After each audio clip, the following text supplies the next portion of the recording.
We are heading to flu and cold season now, and it's likely our children are going to catch a bug or two or seven at some stage. And when that happens, a trip to the local GP is always on the cards. But how do we know when they're sick enough to actually go and see the doctor? Yeah, this is a tough one for me. You know, I want to take every precaution I can for when the baby is sick, but I don't want to drag him to the doctors every second day. Fair enough. It is a tough one for new parents. So joining us today to help us navigate through this tricky time for all parents is GP Dr Elana Gance. Hi, Doc. Hi. As a mother who's raised 3 kids, you probably also, as a GP, play psychologist a little bit to frantic new parents. Is that normal? Oh, well, listen, it is normal. Kids get between about 8 and 12 infections a year. Right. No. Yeah. 12? Or... They can, yeah, especially if they're in childcare. So, you know, especially during the winter months, we do feel like you're in seeing the doctor every other week.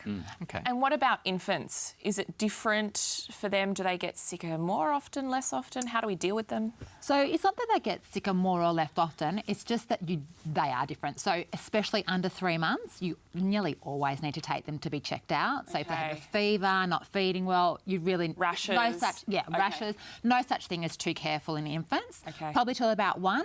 But then when they get a bit older, you can perhaps sit back a little bit. Okay. Okay, so as they're a bit more robust, we don't need to be quite so cautious, is that the word? Yeah. I mean, you don't need to go... 90% of infections are going to be viral. You come in, we tell you, rest, fluid, you're like, why did I pay? Why did I come in again? You know, so there are times when you can be a bit more happy just sitting with your child at home.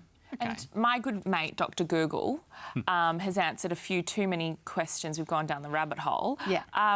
Can it be a positive thing? What do we do with Google?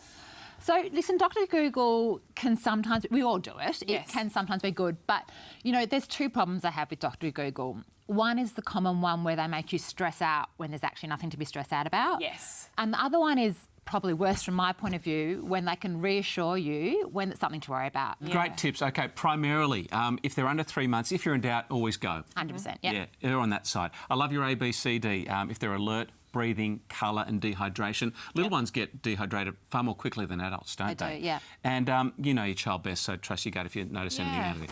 Great Reassuring. information. Thank Thanks, you. Doc. Thanks for having me. Dr Elana Gance, nice to have you with us.